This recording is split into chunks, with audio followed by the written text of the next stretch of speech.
Okay, so here's the deal, and I'm going to walk you through it like you're right here watching this unfold, because the whole situation on CBS's Face the Nation has turned into one of those moments where the host starts to realize the story might not be going the direction she expected, and suddenly everything feels tense, uncomfortable, and kind of wild.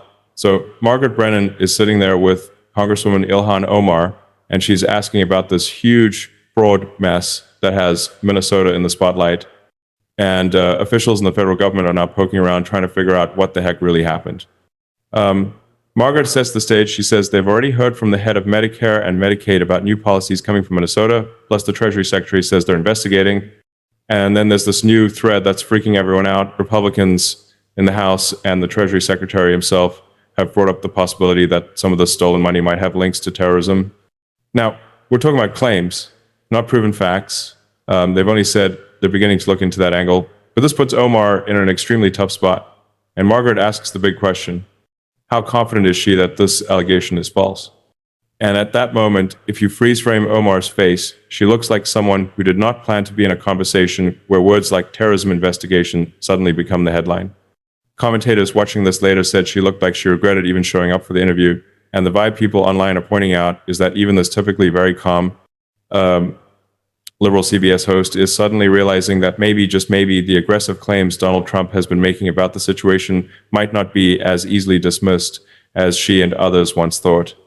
Because instead of focusing on the kids who were supposed to get the food, or taxpayers who want their dollars used correctly, or even the billion plus that allegedly vanished, all of that suddenly gets overshadowed by whether Ilhan Omar or members of her community might be implicated in a way that nobody expected. So here's how all this kicked off. According to the narrative people are pushing, Trump's Treasury Secretary, Scott Bessent, again, this is commentary about what's being said, apparently got fired up about the story right alongside the president. And folks online are saying that he did exactly what you should do when the topic is money, fraud, or anywhere taxpayers feel ripped off. He took it seriously. Someone shows a clip of him being asked whether Trump told him to investigate Somali individuals who allegedly ripped off Minnesota for billions and supposedly contribute nothing. The interviewer basically asks, "What exactly are you investigating here?" And Bessent responds that this whole fraud wasn't uncovered by the state of Minnesota. The IRS criminal unit stepped in first because federal investigators realized something was way off. He says they had to intervene and clean up the mess. Then he mentions wire transfer organizations operating outside the mainstream banking system, money being sent overseas, and investigators tracking it to the Middle East and Somalia to see what it's being used for. And that is where the big allegation people are buzzing about got thrown onto the table. The interviewer pushes deeper. Is there evidence the money funded terrorism? And Bessent, being careful, says that's exactly why it's an investigation. They literally just opened the case last week, and they're following leads. In reaction to that, Ilhan Omar tried to downplay things, saying something about how it's tough for some immigrants to fully understand how government systems work or how aid money should be properly used. But the way online commentators spin it, Bessent basically calls that gaslighting, reminding everyone that when you come to America, you follow the rules, especially rules about not defrauding the country that welcomed you. People who dislike Omar's politics jumped on that moment hard, claiming he dropped a bomb by confirming the investigation is active and expanding, not old news like Omar supposedly implied. Next, Omar takes her seat for the interview with Margaret Brennan, and it feels like she thought this was going to be a friendly moment, like a chance to condemn fraud, clarify her role, and defend her community. But instead, Margaret actually came prepared with receipts.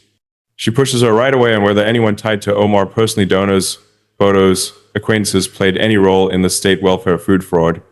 Omar replies that she has no idea what that refers to, and that yes, some donors were later found to be connected, but she claims she returned their money years ago. She also insists she was one of the first to call for an investigation because she found the fraud completely unacceptable. And that part matches known public statements she made calling the crimes abhorrent.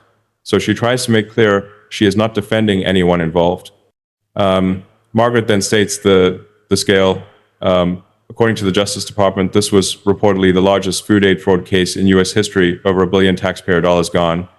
And out of 87 people charged, all but 8 are Somali descended. That fact, again, provided by federal investigators, not confirmed commentary, has cast this giant spotlight on Minnesota's Somali community, which Omar represents. Margaret asks why the fraud became so widespread.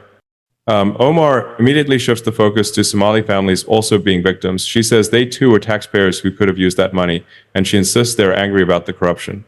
But Margaret keeps pushing because Omar's response sounds to some listeners like she's turning her community into victims rather than acknowledging the wrongdoing. Then Margaret hits a tougher angle. Did the Democratic state government screw up by failing to police its own programs? Omar says she had concerns and asked questions, and that alarm bells should have gone off sooner, and that investigations must continue. She also says the organization accused of fraud claimed racism when the probe started, which slowed scrutiny. Then Margaret asks if part of the reason officials hesitated was fear of angering or alienating the Somali immigrant community. Omar responds that the person running the program was white and used backlash rhetoric to deflect accountability, another messy twist politically. She adds that funding was paused, then the organization sued the state, and Minnesota Attorney General Keith Ellison defended keeping the program active, and a judge ordered the money to continue flowing, which later critics say allowed wrongdoing to continue longer. Omar keeps repeating that yes, alarms were present, yes, investigations are ongoing, and yes, corruption must be punished. Then Margaret circles back to what really shook everyone watching. She reminds Omar that the fallout is much bigger than Minnesota now.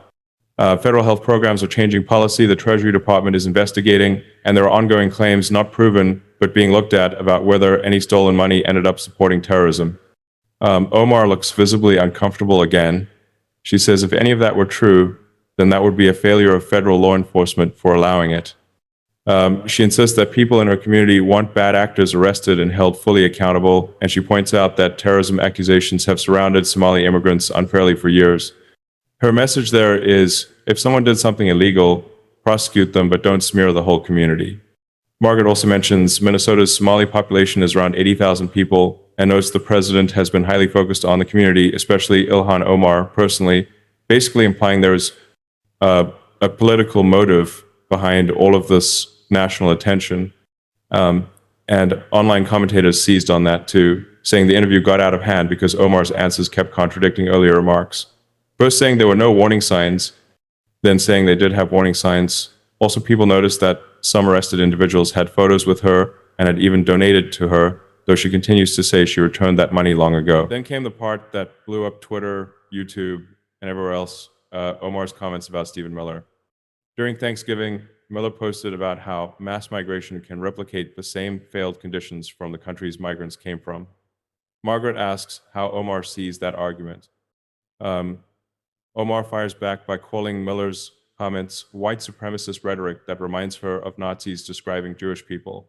And commentators immediately jumped on that because Stephen Miller himself is Jewish. They argue that branding a Jewish man with Nazi comparisons is over the top and defamatory. Miller's family has reportedly talked about possible legal action again, talked about not confirmed because of that comparison. Omar then says that what Miller said sounds just like what was said historically about Irish and Italian immigrants, that they bring crime, ruin society, and never assimilate.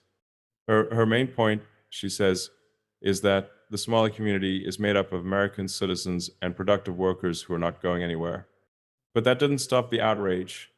Commentators say calling Miller a Nazi, while some people harass him because he's Jewish, creates a nasty contradiction. They call it wild, hypocritical, and a terrible look politically.